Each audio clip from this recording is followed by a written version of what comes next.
ಮುಫಾಫಾ the lion king. ಇದು ಡಿಸ್ನಿಯಿಂದ ಬಂದ the lion king ಮೂವಿಯ prequel ಸಿನಿಮಾನೇ ಈ ಮುಫಾಫಾ ಸಿನಿಮಾ. ಇನ್ನ ಈ ಸಿನಿಮಾನ ನೋಡೋಕ್ಕೂ ಮುಂಚೆ ದಿ ಲಯನ್ ಕಿಂಗ್ ಸಿನಿಮಾನ ನೋಡಿರಲೇಬೇಕು, ಯಾಕಂದ್ರೆ ಸಿನಿಮಾದ ಸ್ಟೋರಿ ಅಲ್ಲಿಂದನೇ ಕಂಟಿನ್ಯೂ ಆಗುತ್ತೆ. ಬನ್ನಿ ಸಿನಿಮಾ ನೋಡಿದ ನನಗೆ ಸಿನಿಮಾ ಕೊಟ್ಟ ಎಕ್ಸ್ಪೀರಿಯನ್ಸ್ ಹೇಗಿತ್ತು ಅಂತ ಕಂಪ್ಲೀಟ್ ಆಗಿ ಈ ವಿಡಿಯೋದಲ್ಲಿ ನೋಡೋಣ. ಇನ್ನ ಇದರ ಒನ್ಲೈನ್ ಸ್ಟೋರಿ ವಿಷಯಕ್ಕೆ ಬಂದ್ರೆ, ದಿ ಲಯನ್ ಕಿಂಗ್ ಸಿನಿಮಾದಲ್ಲಿ ಸಿಂಬಾ ಎಂಬ ಕ್ಯಾರೆಕ್ಟರ್ ಅನ್ನು ಎಕ್ಸ್ಪ್ಲೇನ್ ಮಾಡಿದ್ರು. ಆದ್ರೆ ಈ ಸಿನಿಮಾ ಸಿಂಬಾ ಫಾದರ್ ಆದ ಮುಫಾಫಾದ್ದು. ಇದರಲ್ಲಿ ಮುಫಾಫಾ ಸ್ಟೋರಿಯನ್ನು ಸಿಂಬಾ ಮಗಳಾದ ಕಿಯಾರಾಗೆ ರಫೀಕ್ ತಾತ ಹೇಳೋದು.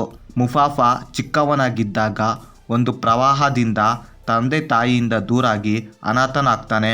ಮುಂದೆ ಅವನು ಒಂದು ಹೊಸ ಪ್ರೈಡ್ ಆಫ್ ಲಯನ್ಸ್ ನ ಹೇಗೆ ಮೀಟ್ ಆಗ್ತಾನೆ, ಹಾಗೆ ಮುಫಾಫಾಗೆ ಟಾಕಾ ಹೇಗೆ ಮೀಟ್ ಆಗ್ತಾನೆ, ಮುಫಾಫಾ ಹಾಗೆ ಟಾಕಾ ತಮ್ಮ ರಾಜ್ಯವನ್ನು ಬಿಟ್ಟು ಯಾಕೆ ಜರ್ನಿ ಸ್ಟಾರ್ಟ್ ಮಾಡ್ತಾರೆ, ಈ ಜರ್ನಿಯಲ್ಲಿ ಸರಾಬಿ ಹಾಗೆ ರಫೀಕ್ ಮಂಕಿ ಹೇಗೆ ಸಿಗ್ತಾರೆ, ಹಾಗೆ ಇವರೆಲ್ಲ ಸೇರಿ ಜರ್ನಿನ ಹೇಗೆ ಸ್ಟಾರ್ಟ್ ಮಾಡಿದ್ರು, ಹಾಗೆ ಮುಫಾಫಾನ ಚಾಲೆಂಜ್ ಮಾಡಿದ ಎನಿಮಿಸ್ ಯಾರು, ಕೊನೆಗೆ ಮುಫಾಫಾ ದಿ ಲೆಜೆಂಡರಿ ಕಿಂಗ್ ಹೇಗೆ ಆದ ಅನ್ನೋದು ನೀವು ಸಿನಿಮಾ ನೋಡಿದ್ರೆ ತಿಳ್ಕೊಂತೀರಾ.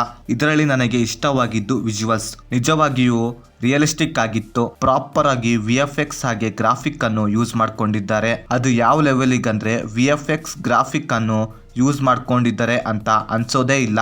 ಆ ರೀತಿ ಇತ್ತು ಆ ವಿಜುವಲ್ಸ್ಗಳು. ಆ್ಯಂಡ್ ಅನಿಮಲ್ಸ್ ಎಕ್ಸ್ಪ್ರೆಷನ್ಸ್ ಹಾಗೆ ಅವುಗಳ ಡೀಟೇಲಿಂಗ್ ತುಂಬಾ ನ್ಯಾಚುರಲ್ ಆಗಿತ್ತು ಅನಿಸ್ತು. ಕೆಲವೊಂದು ಶಾರ್ಟ್ಸ್ಗಳಂತೂ ಮಾಸ್ಟರ್ ಪೀಸ್ ಅಂತೀನಿ. ಹಾಗೆ ಕ್ಯಾಮ್ರಾ ವರ್ಕ್ ಅಂತೂ ಲಿಟ್ರಲಿ ತುಂಬಾನೇ ಇಂಪ್ರೆಸ್ ಮಾಡ್ತು ಅಂತೀನಿ. ಇನ್ನ ಇದರಲ್ಲಿ ನನಗೆ ನೆಗೆಟಿವ್ ಅನ್ಸಿದ್ದು ಇದರ ಸ್ಟೋರಿ ತುಂಬಾ ಪ್ರೆಡಿಕ್ಟಬಲ್ ಆಗಿತ್ತು ಅಂತೀನಿ. ಐ ಮೀನ್ ಅಷ್ಟು ಎಂಗೇಜಿಂಗ್ ಆಗಿರ್ಲಿಲ್ಲ. ಸಣ್ಣ ಸ್ಟೋರಿಯನ್ನು ತುಂಬಾ ಎಳೆದ್ರು ಅನಿಸ್ತು. ಹಾಗೆ ಮ್ಯೂಸಿಕ್ ವರ್ಕ್ ಆಗಿಲ್ಲ ಅಂತೀನಿ. ಬ್ಯಾಕ್ ಗ್ರೌಂಡ್ ಸ್ಕೋರ್ ಕೂಡ ಜಸ್ಟ್ ಓಕೆ ರೇಂಜಿಗೆ ಇತ್ತು ಅಂತೀನಿ. ಇನ್ನ ಓವರಾಲ್ ಆಗಿ ಹೇಳೋದಾದ್ರೆ ಇದು ಡಿಸ್ನಿ ಹಾಗೆ the lion king movie follow ಮಾಡೋರಿಗೆ ಮಸ್ಟ್ ಟ್ರೈ ಅಂತೀನಿ. ಹಾಗೆ ಸಿನಿಮಾನ ಚಿಕ್ಕವರಿಂದ ದೊಡ್ಡವರು ನೋಡಬಹುದಾದಂತಹ ಸಿನಿಮಾ. ನೋ ಬ್ಯಾಡ್ ಕಂಟೆಂಟ್ಸ್, ಫ್ಯಾಮಿಲಿ ಸಮೇತ ಕುತ್ಕೊಂಡು ನೋಡಬಹುದು. ಸೊ ಇದು ನನಗೆ ಸಿನಿಮಾ ನೋಡಿದಾದ್ಮೇಲೆ ಅನ್ಸಿದ್ದು. ನೀವೇನು ನಮ್ಮ ಚಾನೆಲ್ಗೆ ಫಸ್ಟ್ ಟೈಮ್ ವಿಸಿಟ್ ಮಾಡಿದ್ರೆ ನಮ್ಮ ಚಾನಲಲ್ಲಿ ಬರೋ ಕಂಟೆಂಟ್ ಇಷ್ಟವಾಗಿದ್ರೆ ಸಬ್ಸ್ಕ್ರೈಬ್ ಮಾಡಿ, ಹಾಗೆ ಪಕ್ಕದಲ್ಲಿರೋ ಬೆಲ್ ಬಟನ್ನ ಕ್ಲಿಕ್ ಮಾಡಿ.